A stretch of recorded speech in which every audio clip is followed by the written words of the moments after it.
We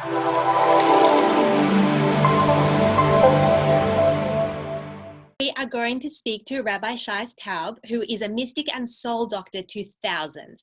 Rabbi Taub is a world-renowned expert in overcoming addiction and in transforming one's life for the better.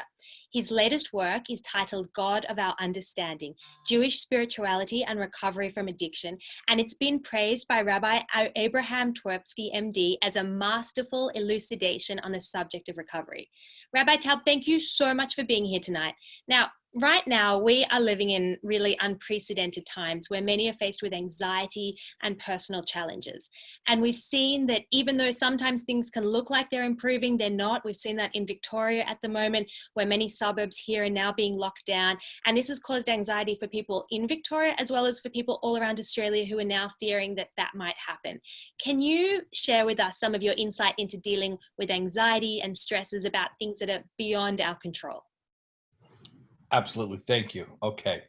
First of all, I don't know if I should say good evening or good morning, because I'll give you a little look at that. See that? That's the sun shining outside. That's in New York, 6:42 a.m. Okay. So I'll say good morning and good evening. First of all, it's interesting. I wasn't really planning on mentioning this, but I've been listening and hearing the amazing stories that everyone is sharing, and also what Rabbi Goldstein just shared. And there's a theme that very much connects to the theme that I was asked to speak about. I'm speaking about, of course, on a personal level, going from surviving to thriving, dealing with anxiety in our personal lives. But a theme that's come across in pretty much everyone that I've heard on this program this evening/morning is about the amazing resilience of the Jewish people. So I think before we speak about on an individual level, I just want to remind us where we come from. You know, they say it's an old joke that the scientists came out and they said that there's going to be a flood that's going to destroy the entire world in 3 days' time. Okay, by the way, if people are going to say, I thought that God promised after Noah's flood that he would never, yeah, I know, this is just a joke.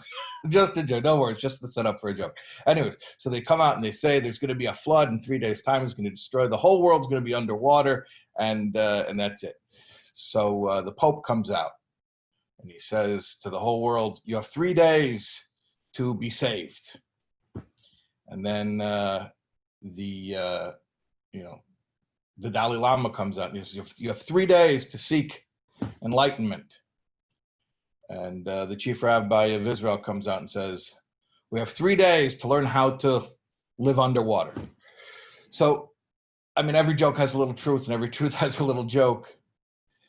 Where others see catastrophe and insurmountable disaster, the Jewish people see possibility, even if that possibility is absolutely illogical and incomprehensible.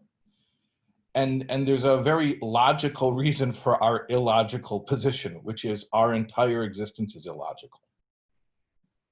It doesn't make sense that a tiny nation is the only nation from its time of inception, from all of the nations, that existed in the times when the Jewish people came into being. They're gone. No, none of them are here today.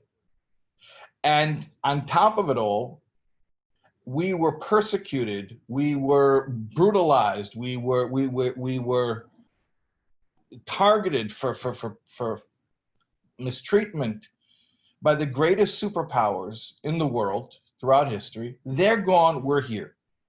That doesn't make sense. That's inexplicable.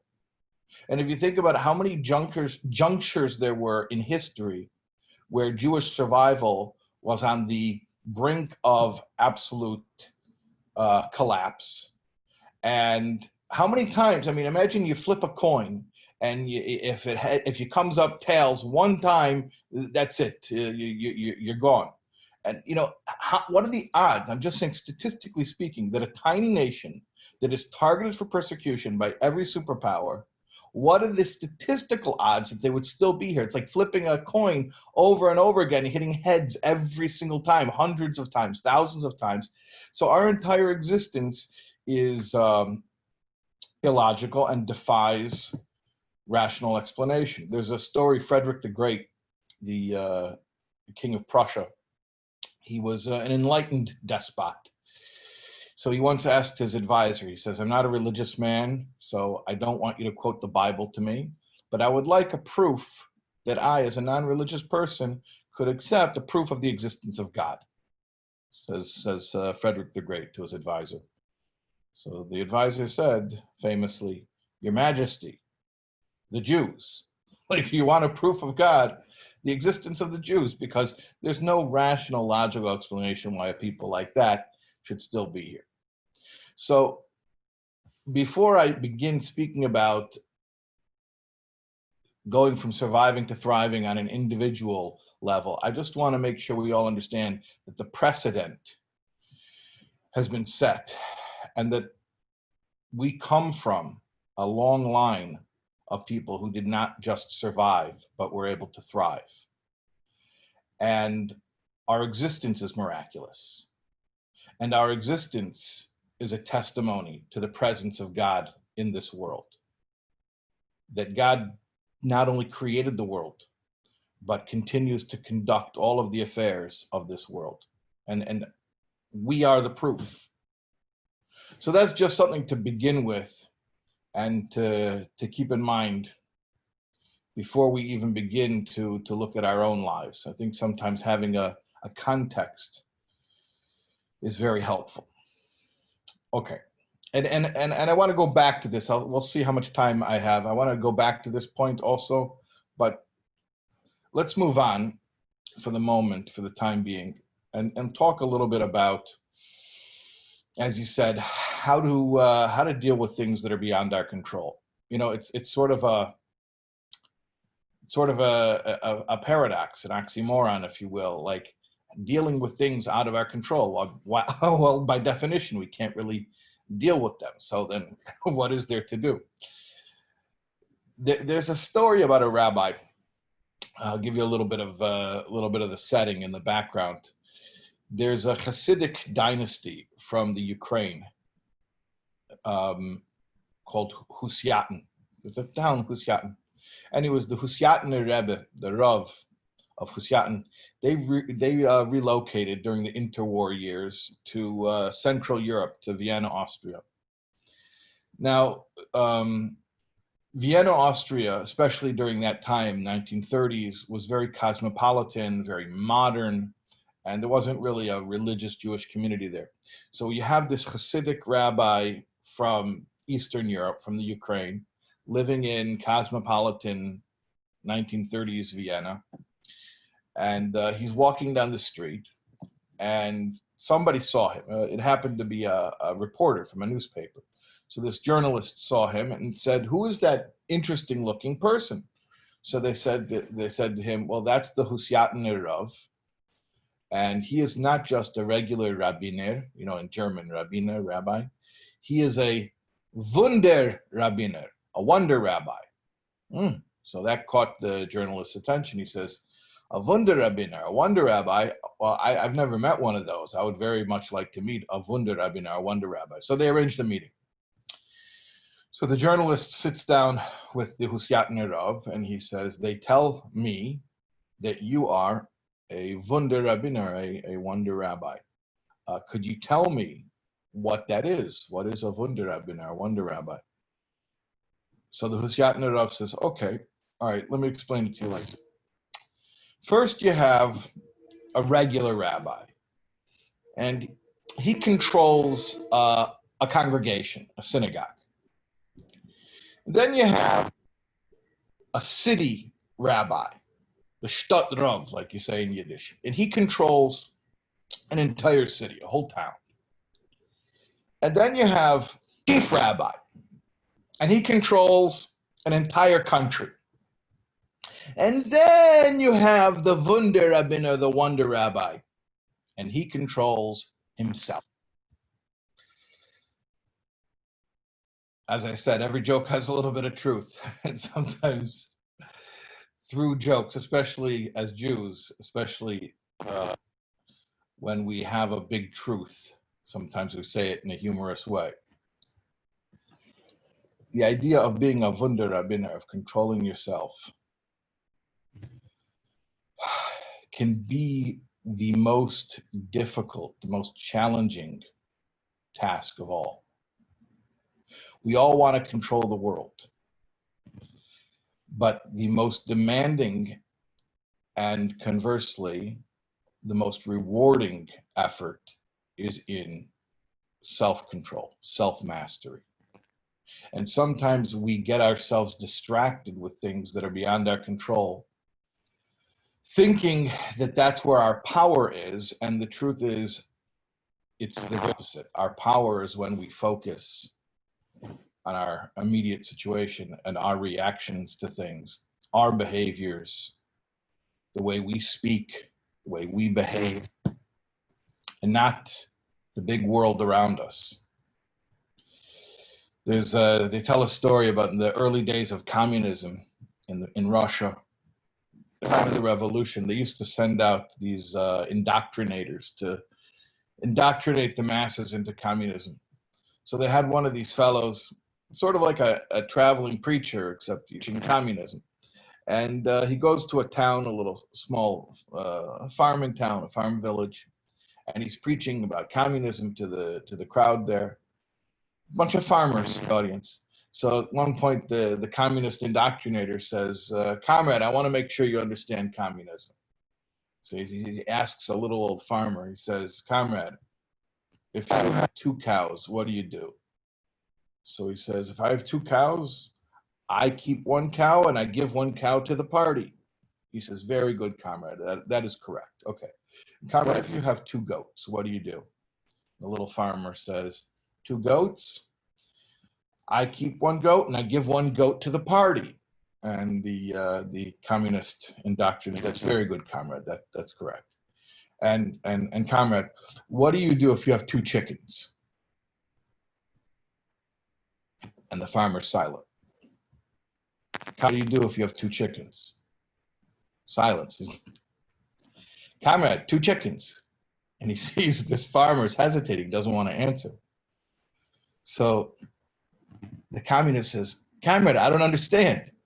I said, what do you do with 2 cows? And you're ready to right away to give away one of your cows. I said, what do you do with 2 goats? Right away, you're ready to give away one of yours. Now I'm talking about 2 little chickens, 2 little chickens. And now you're hesitating? What's the difference now?" He says, "You know the difference? I really have 2 chickens." He didn't have goats, so he was giving them away, no problem. Chickens he had, and that was painful. That was challenging. So what's the point here? The point is that it's very easy to have an opinion about world issues and to deliberate and pontificate about the big things in the world and governments and policies, and but it's a distraction, because where we really need to struggle and where the real work and hence the real growth is in the 2 chickens. And each one of us knows what that means ourselves. But it means whatever it is that we really have, whatever it is that we're really dealing with in our lives that we actually have control over, which again is our reactions to things and our beliefs and what we say and what we do. That's where we are masters, or at least potential masters, and can become a wonder rabbi, a wunder rabbiner, instead of chasing things that are beyond our control. So let's speak about this just a little bit more precisely. There's a Talmudic idiom, or I'll tell you in Hebrew, then I'll translate. It's just a one-liner, so it's not too much Hebrew, but Hakol bidei shamayim, chutz miyirat shamayim. Everything in the hands of heaven, except for one's awe of heaven. What does that mean? It's a pretty categorical statement. I mean, it's like everything, all, Hakol, everything is in the hands of heaven, except for one's awe of heaven. What does that mean? It means the way that God runs the world, not my business. Not my business. The way I react to the way that God is running the world, that's completely my business. The way running the world, not under my control. The way I react to the way that God is running the world, completely under my control. Where do I find power? Where do I find the potential to actually choose and make a difference and make a change? Is not in how the world treats me, but how I react to the way I'm being treated by the world.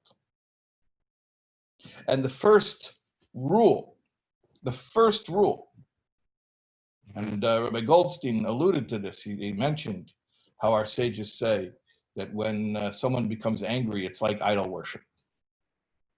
The first rule is to realize that every single thing that's happening, whether we understand it or we don't, is orchestrated meticulously by a loving and wise and powerful creator who knows exactly what's right for each of us for right now.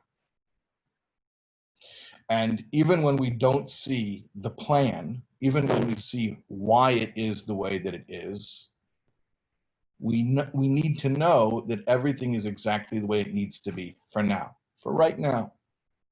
You know, one of my favorite stories, and I'll tell you right now, it's not the kind of story that people normally like. So why am I telling it? Because it's one of my favorite stories. I think it is my favorite story. And I'll tell you why it's not a story people normally like. There's no action, there's no like conflict, there's no drama. It's just a bunch of people talking. But to me, it's the most profound story. And it's a story, every time I tell it and every time I hear it, it out by the profundity of it. The story is like this. Don't get excited. Like I said, there's no car chases, there's no not an exciting story. It's a deep story. And it's a short story, too. Stories like this. In the court of the Maggid of Mezrich, who was the successor of the Baal Shem Tov. Baal Shem Tov was the father of the movement. His successor was the Maggid. So the Maggid had 120 students, and among those students were basically the founders of all the Hasidic dynasties. So you can imagine the discussions that took place in that yeshiva. You know, all of these greats, these all-stars of the Hasidic world. One such discussion took place between the Alter Rebbe, who we call the Alter Rebbe in Chabad, the Balatanya, Reb Shneir Zalman, Levi Yitzchak Berditch, and Reb Pinchas Koretzer. So the discussion was, what would you do if you were God? So Reb Levi Yitzchak first to speak. He says, you know, if I were God, I would create the world with more loving kindness. So the world should be a gentler place. Next was Reb Pinchas. Reb Pinchas said, you know, if I were God, I would create the world with more severity, with more judgment, so that wicked people wouldn't be able to prevail. And then they looked to Reb Shneir Zalman, and he said, and if I were God, I would create the world exactly as God is creating it right now. That's it. That's the story. One of my favorite stories.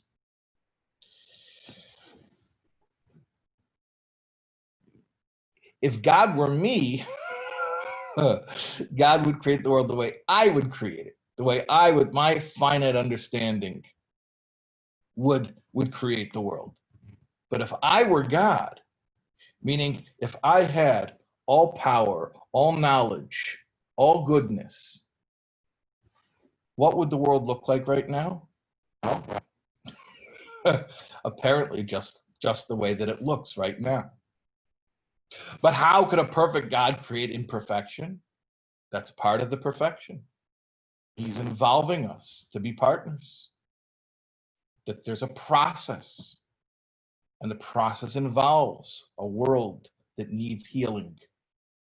So the world is exactly the way with its imperfections, with its problems, it is exactly the way that it needs to be right now, for now. And remember, there's a big difference between faith and fatalism. Fatalism means this way now. Oh, it's always going to be this way. There's nothing we can do. Faith means it's this way now, for now, just for this moment. And stick around, keep your eyes open, because God's got a big wide hand. He can do anything at any moment. And be present, show up for each moment, and see what each moment brings. This moment is this moment. The next moment is a whole different moment. And when we're not fearful of it, when we're not afraid of it, because we realize, somebody said to me once, every moment is a gift. That's why it's called the present. When we realize that God's creating this moment exactly as it needs to be created at this moment, we can show up for it without fear and actually be present in it. And then what happens? What happens when I show up present in the moment, where I'm not retreating, I'm not escaping, I'm not numbing myself, I'm not distracting myself, I'm actually here in the present, in the here and now. That's powerful, because then I can actually make choices. Then I can actually exercise self-mastery and do the things that I have the ability to do. So let me put it very briefly. When I'm in my head and I'm thinking about all sorts of doom and gloom and all sorts of things going on in the world that I have no control over, I have no power.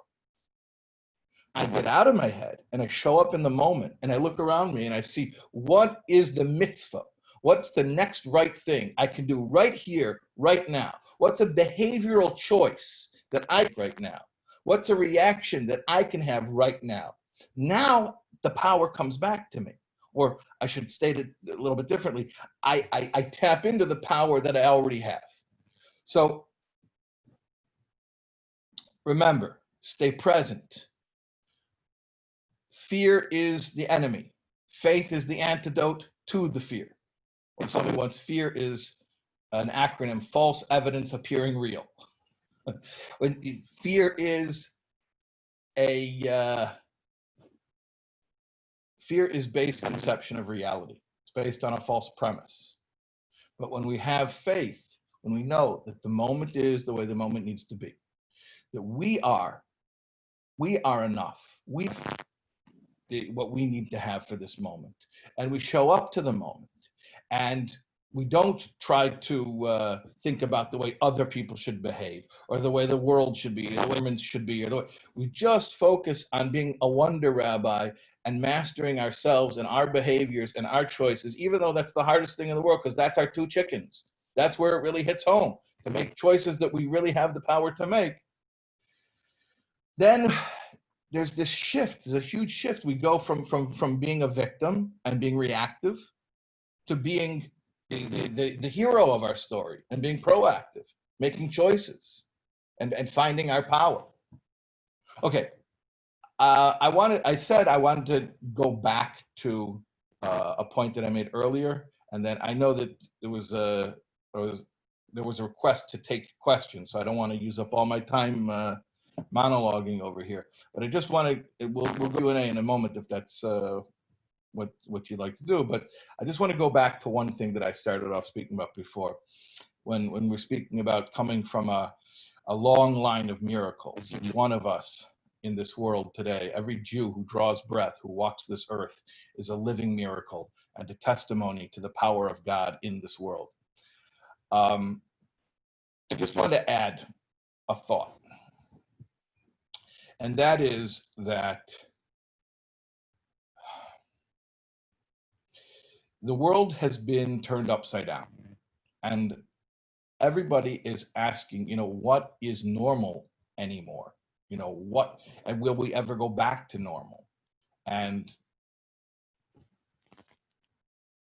my answer to that is, I sure hope not, because we Jews were never normal, and we never looked for normal. We were always crazy. Always. Because from the time of the ancient world, where the world was a world, and where we take for granted, we live in a very safe world today. We live in a very prosperous world today. The world poverty is lower than disease is lower than it's ever been.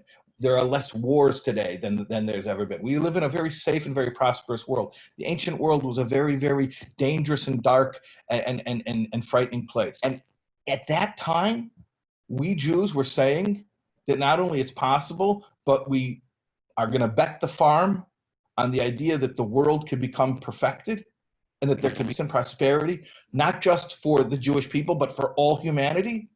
That was a radical idea. That was a crazy idea. And we never abandoned that idea.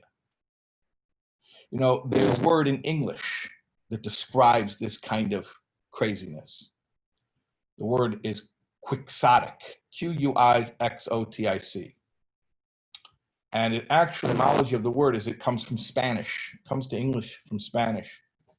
It's actually a proper noun. It's a name of a fictional character.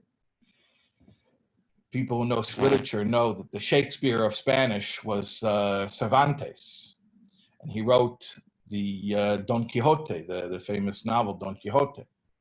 And Don Quixote was this. Was he a visionary or a madman? Was he a fool or was he a saint? He had these big dreams. And so Quixote, the word Quixote, became the word quixotic, which means somebody who is like a big dreamer, like Don Quixote. And there was a Broadway musical, The Man of La Mancha, and the song was to dream the impossible dream, right? To dream the impossible dream. And that was really the whole idea of Don Quixote. So I just found out recently from a professor of Spanish literature that, and then I was floored by it, but then it made total sense to me, that there's a very strong theory. I don't know if they learned this in Australia, but in America, grew up learning in 1492, Columbus sailed the ocean blue. You guys learned that in Australia? Okay. In 1492, Columbus sailed the ocean blue. I want to tell you something. In 1492, else happened. The Spanish expulsion. They kicked the Jews all out of Spain. Okay. That's why many of the crew, Columbus's crew on the Nina Pinta and Santa Maria were Jews and crypto Jews.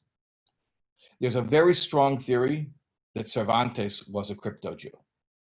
And when I heard that, I said, this makes total sense, because he wrote the character Quixote, who's this wild dreamer, from whom we get the word quixotic, which means a wild dreamer who dreams the impossible dream. So if he was a Jew, what could be more Jewish than that? So here's what I want to say. The whole world's turned upside down. We're never going back to normal. Beautiful. We Jews were never normal. We never wanted normal. We wanted the impossible dream. And now when the whole world realizes the whole status quo is in upheaval, and people are questioning everything that they thought was normal, everything they thought they could rely upon, maybe we can't rely upon. And on a very basic life, people's lives are upended. Things that our daily routine is upended. Everything is sort of in flux. That's perfect. This is a time for the Jewish people to stand up and say, guys, we've been through it all. We've been through the ups and the downs, everything, the whole gamut of human history. And we're here. And not only we're here, we're smiling and we're happy, and we're giving this thing over to our children. You know, we're again, the title was not just surviving, but thriving. We're not here as victims. We're here as heroes. We're here joyfully and triumphantly. Okay, that's a message the whole world wants to hear right now. So the Jewish people, as a light unto the nations, we need to step up, and each one of us, I'm not talking about rabbis, I'm saying every single one of us has to feel empowered right now. And this is one of your two chickens. I mean, this is something you can do. Okay, I'm not telling you to buy advertising time during the Super Bowl or whatever the Australian equivalent of that is. Okay, I'm saying the people that you come in contact with anyway. It's a big world today, or it's a small world today, I guess, because with technology, social media, your sphere of influence can literally be global. Any person today that can have a global influence. Whatever by divine providence is your sphere of influence. People want this message that we're not going back to normal. We don't want normal. We want to dream the impossible dream, world peace, safety, prosperity, health, security for every single human being. Not only is that attainable, but it's our expectation, and it's the dream that we have clung to for millennia. And we, the Jewish people, are the living miracles who are proof, just as we are here and we are a reality, so too our dream will become a reality.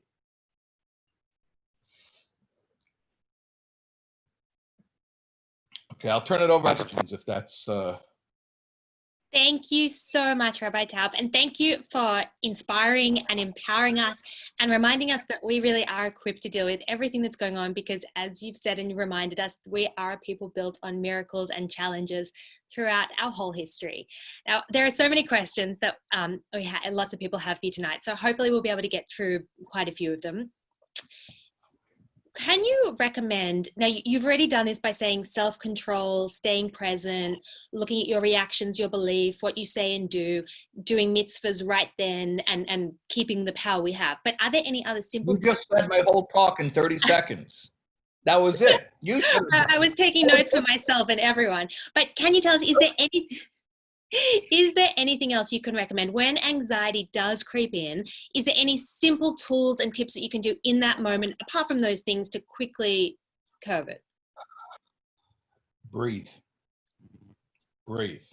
Like, no joke, breathe. Because, you know, when God sent Moses to take the Jews out of Egypt, and he said, guys, we're going. And it says that they couldn't hear him because of kotzer ruach, which means shortness of breath. When literally when we are stuck in a negative loop and we're catastrophizing and we don't see any way out, we can't breathe. And sometimes when we're panicking and we're locked, you need to just take a big, deep breath, like as deep as you can. You feel your lungs stretch and let it out. And it's also something to me, I mean, this is like a little bit of a meditation, but everything's about surrender, right? Because God is in control of the world, and I need to surrender to that. I need to control what I can control, but at the same time, you know, it's that paradox of surrendering to gain control, to go in order to get a grip. So the surrender is so important. When you breathe in, as long as you can hold your breath, you will eventually have to let it out.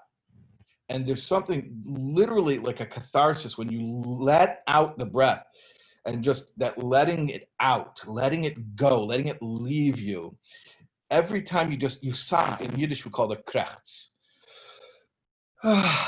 That itself is a little meditation of let go and let God.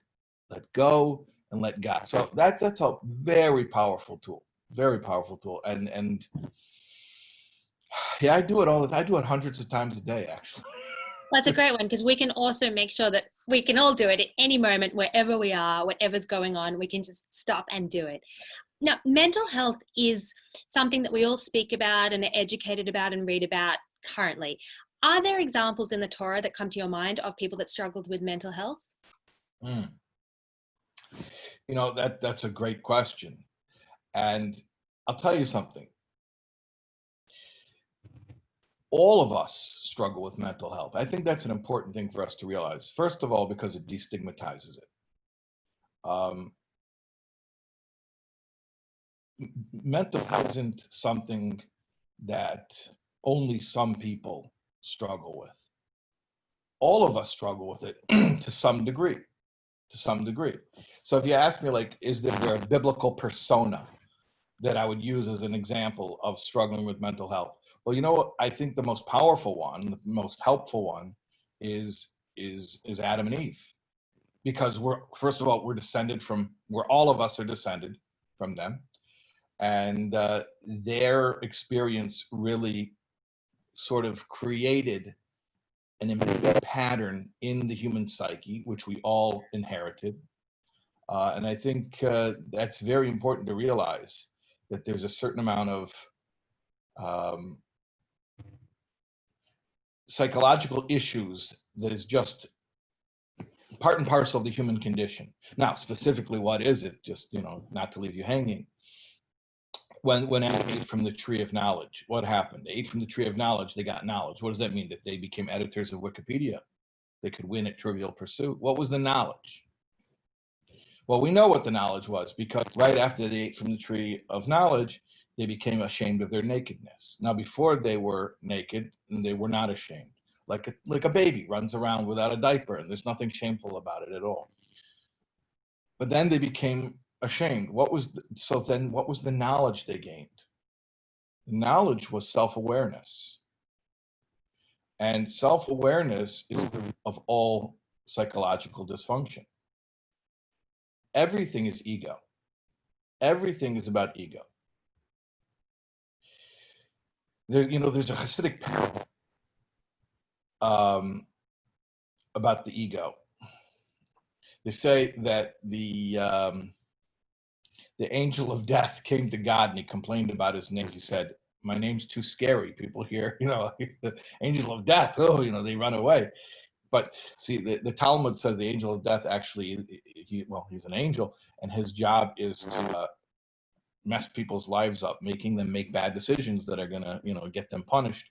So the angel of death tells God, he's like, I tell people my name and they run away from me. So I can't do my job, which is to triple up and entice them to make bad decisions to ruin their lives. So how can I ruin somebody's life if they won't even talk to me? So God says, okay, no problem. You're right. The angel of death is too scary. Call yourself the evil inclination. So he says, okay, fine, no problem. So he tries it out. For all, he comes back to God and says, you know what? This is not good, because evil inclination, it has the word evil in it. So people realize, that I'm up to no good. So that doesn't work.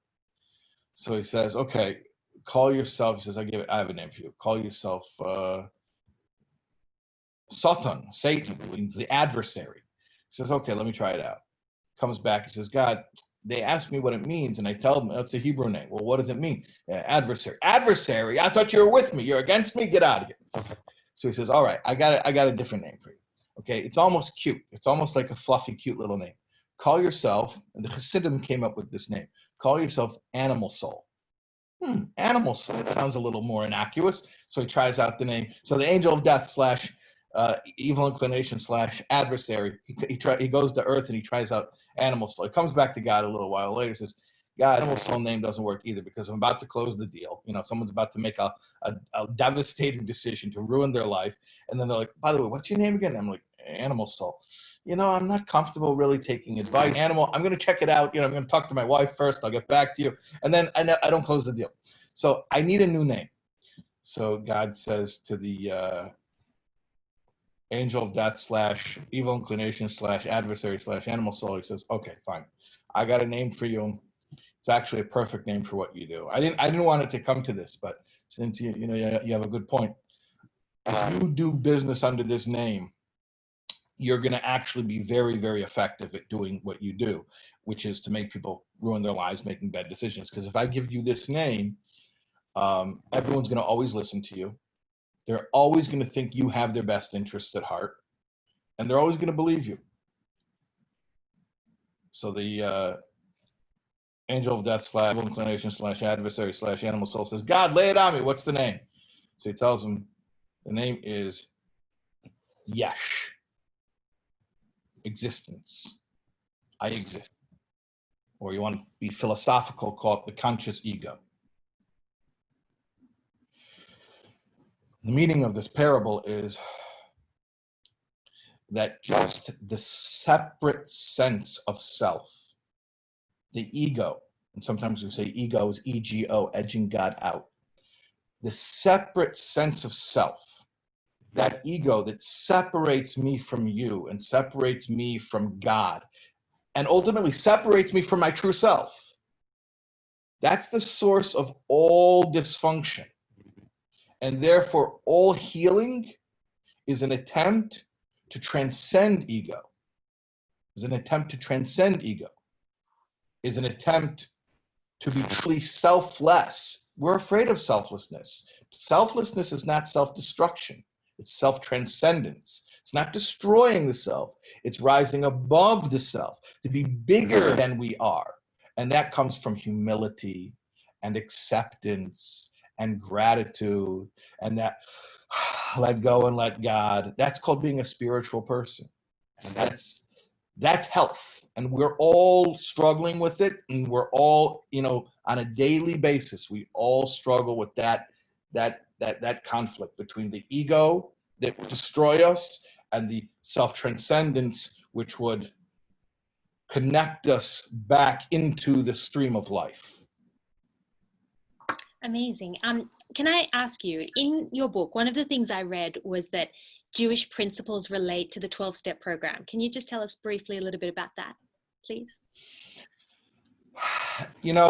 It's funny. Every rabbi has the same challenge, which is that you're trying to sell people on a product that they might not be interested in.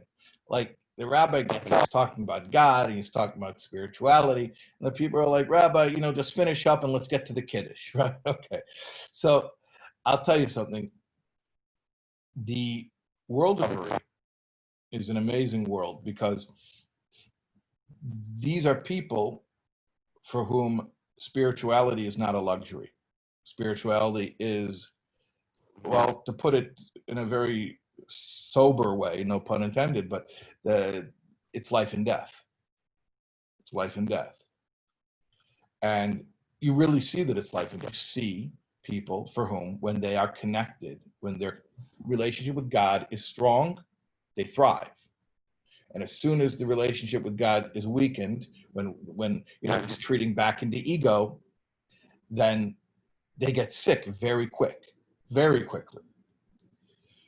So to me, sort of the 12 steps recovery is like a laboratory or a proving ground where a lot of spiritual concepts that previously perhaps had been more theoretical, I was able to see how it's not theoretical at all. Because now you have, I mentioned in my book the idea of the canary in the coal mine. I won't get into a whole lengthy exposition, but the canary in the coal mine, which is the idiom, the one who has the symptoms first, or the test case before everybody else. It's a real thing. They used to bring canaries down to the coal mine because the miners would open up a new shaft and there's this gas that's poisonous and you can't see it or taste it or anything, or you can't smell it. So, but you bring the canary down, and the canary, if the canary stops singing, that means everybody's got to run and get out because there's poisonous gas. So, is the canary a toxicologist? How does the canary know that there's poisonous gas before the people know? And the answer is very simple: that what kills people kills canaries. It just kills them faster. So all of us need spiritual health, but most of us won't die lack of it. Most people can get through life. They can figure out how to manage without God consciousness. Then there are people who I think of as spiritual canaries in the coal mine, that if they don't have spiritual fitness, they get sick very, very fast. And it's evidenced in their very rapid deterioration into their addiction.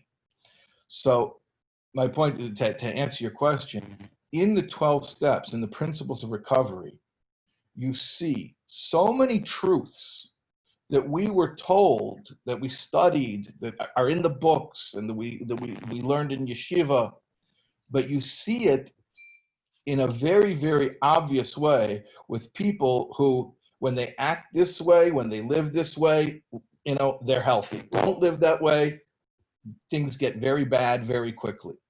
And it's just an amazing thing to see these spiritual principles in such an obvious, and such a real, and such an empirically evident way.